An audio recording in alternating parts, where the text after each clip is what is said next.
جب مسلمان فوج کی صورت میں لڑنے کے قابل ہوئے اور قریش کے ساتھ ان کا پہلا معرکہ ہوا، اس وقت خالد بن ولید کے لیے ایسے حالات پیدا ہو گئے تھے کہ وہ اس معرکے میں شامل نہ ہو سکے۔ اس کا انہیں بہت افسوس تھا۔ یہ معرکہ بدر کا تھا، جس میں 313 مجاہدین اسلام نے 1000 قریش کو شکست دی۔ خالد بن ولید دانت پیستے رہ گئے، لیکن اس روز جب وہ اس نخلستان میں لیٹے ہوئے تھے، انہیں خیال آیا کہ 313 نے 1000 کو کس طرح سے شکست دی تھی۔ انہوں نے شکست کھا کے آنے والوں سے پوچھا تھا کہ مسلمانوں میں وہ کون سی خوبی تھی جس نے انہیں فتح یاب کیا۔ خالد بن ولید اٹھ بیٹھے اور انگلی سے ریت پر بدر کے میدان کے خد و خال بنا کر قریش اور مسلمانوں کی پوزیشنیں اور مارکے کے دوران دونوں کی چالوں کی لکیریں بنانے لگے۔ باپ نے انہیں فن حرب و ضرب کا ماہر بنا دیا تھا۔ بچپن میں انہیں گھڑ سواری سکھائی، لڑکپن میں انہیں اکھڑ اور منہ زور گھوڑوں کو قابو میں لانے کے قابل بنایا۔ نوجوانی میں وہ شہ سوار بن چکے تھے، شتر سواری میں بھی وہ ماہر تھے۔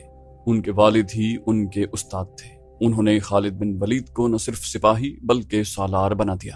خالد بن ولید کو جنگ و جدل اتنی اچھی لگی کہ وہ لڑنے اور لڑانے کے طریقوں پر غور کرنے لگے اور جوانی میں فوج کی قیادت کے قابل ہو گئے۔ انہیں بدر کی لڑائی میں شامل نہ ہونے کا افسوس تھا اور وہ انتقام کے طریقے سوچا کرتے تھے، لیکن اب ان کی سوچوں کا دھارا اور طرف چل پڑا تھا۔ مکے سے روانگی سے کچھ عرصہ پہلے سے وہ اس سوچ میں کھو گئے تھے کہ رسول اکرم صلی اللہ علیہ وسلم نے رکانہ پہلوان کو 3 بار پٹخا تھا۔ بدر میں آپ علیہ السلام نے محض 313 مجاہدین سے 1000 کو شکست دی۔ یہ کوئی اور ہی قوت تھی، لیکن بدر کے مارکے کے بعد ان کے دل میں مسلمانوں کے خلاف انتقام کی آگ سلگ رہی تھی۔ مسلمان مارکے بدر میں قریش کے بعد سے آدمیوں کو قیدی بنا کر لے گئے۔ قریش کے سرداروں کے لیے تو یہ صدمہ تھا ہی، اس کا بہت برا اثر خالد بن ولید نے بھی قبول کیا۔ انہیں یاد تھا کہ جب بدر کا مارکہ لڑا جا رہا تھا اور مکے میں کوئی خبر نہیں پہنچ رہی تھی کہ مارکے کا انجام کیا ہوا، مکے کے لوگ بدر کی سمت دیکھتے رہتے تھے کہ ادھر سے کوئی سوار دوڑا آئے گا اور فتح کی خبر سنائے گا۔ آخر ایک روز ایک شتر سوار آتا نظر آیا۔ لوگ اس کی طرف دوڑ پڑے۔ سوار نے عرب کے رواج کے مطابق اپنا کرتا پھاڑ دیا تھا اور وہ روتا ہوا آ رہا تھا۔ بری خبر لانے والے قاصد ایسا ہی کیا کرتے۔ جب وہ لوگوں کے درمیان پہنچا تو اس نے روتے ہوئے بتایا کہ اہل قریش کو بہت بری شکست ہوئی ہے۔ جس کے عزیز رشتہ دار لڑنے گئے تھے، وہ ایک دوسرے سے آگے بڑھ بڑھ کر ان کے متعلق پوچھتے تھے کہ وہ زندہ ہیں، زخمی ہیں یا مارے گئے ہیں۔ شکست خوردہ قریش پیچھے آ رہے تھے۔ مارے جانے والوں میں 17 افراد خالد کے قبیلے بنو مخزوم کے تھے اور ان سب کے ساتھ خالد کا خون کا بڑا قریبی رشتہ تھا۔ ابو جہل بھی مارا گیا تھا۔ خالد کا بھائی جس کا نام ولید تھا جنگی قیدی بن گیا۔ ابو سفیان جو کہ قریش کے سرداروں کا سردار تھا اور اس کی بیوی ہند بھی موجود تھے۔ ہند نے پوچھا، کچھ میرے باپ اور میرے چچا کے متعلق بتا اے قاصد۔ قاصد نے کہا، تمہارا باپ عتبہ علی اور حمزہ کے ہاتھوں مارا گیا اور تمہارے چچا شیبہ کو اکیلے حمزہ نے قتل کیا ہے اور تمہارا بیٹا حنظلہ علی کے ہاتھوں مارا گیا ہے۔ ابو سفیان کی بیوی ہند نے پہلے تو حضرت علی اور حضرت حمزہ کو بلند آواز سے برا بھلا کہا، پھر بولی، اللہ کی قسم، میں اپنے باپ اور اپنے چچا اور اپنے بیٹے کے خون کا بدلہ لوں گی۔ ابو سفیان پر خاموشی طاری تھی۔ خالد بن ولید کا خون کھول رہا تھا۔ قریش کے 70 آدمی مارے گئے تھے اور جو جنگی قیدی ہوئے تھے ان کی تعداد بھی اتنی ہی تھی۔ خالد اٹھے، دری جھاڑ کر لپیٹی اور گھوڑے کی زین کے ساتھ باندھ کر سوار ہوئے اور مدینہ کی سمت چل پڑے۔ انہوں نے ذہن کو یادوں سے خالی کر دینا چاہا، لیکن ان کا ذہن مدینہ پہنچ جاتا، جہاں رسول اللہ صلی اللہ علیہ وسلم تھے اور جو تبلیغ اسلام کا مرکز بن گیا تھا۔ آپ علیہ السلام کا خیال آتے ہی اس کا ذہن پیچھے چلا جاتا اور اسے وہ منظر دکھاتا جس کے خالق حضور صلی اللہ علیہ وسلم تھے۔ اس کے ذہن میں ہند کے الفاظ یاد آئے جو اس نے اپنے خاوند ابو سفیان سے کہے تھے، میں اپنے باپ اور چچا کو بھول سکتی ہوں۔ ہند نے کہا تھا، کیا میں اپنے لخت جگر حنظلہ کو بھی بھول جاؤں؟ ماں اپنے بیٹے کو کیسے بھول سکتی ہے؟ اللہ کی قسم، میں محمد کو اپنے بیٹے کا خون معاف نہیں کروں گی۔ یہ لڑائی محمد نے کروائی ہے، میں حمزہ اور علی کو نہیں بخشوں گی، وہ میرے باپ، میرے چچا اور میرے بیٹے کے قاتل ہیں۔ ابو سفیان نے کہا تھا، میرے خون کو صرف میرے بیٹے کا قتل گرما رہا ہے، مجھ پر اپنے بیٹے کے خون کا انتقام فرض ہو گیا ہے۔ میں سب سے پہلے یہ کام کروں گا کہ محمد کے خلاف زبردست فوج تیار کر کے اسے آئندہ لڑنے کے قابل نہیں چھوڑوں گا۔ مشہور مورخ اور واقع نگار واقدی لکھتا ہے کہ اگلے ہی روز ابو سفیان نے تمام سرداروں کو بلایا۔ ان میں زیادہ تعداد ان سرداروں کی تھی جو کسی نہ کسی وجہ سے جنگ بدر میں شریک نہیں ہو سکے تھے، اور ان میں سے ہر ایک کا کوئی نہ کوئی عزیز اس جنگ میں مارا گیا تھا۔ سب انتقام کا ارادہ لے کر اکٹھے ہوئے۔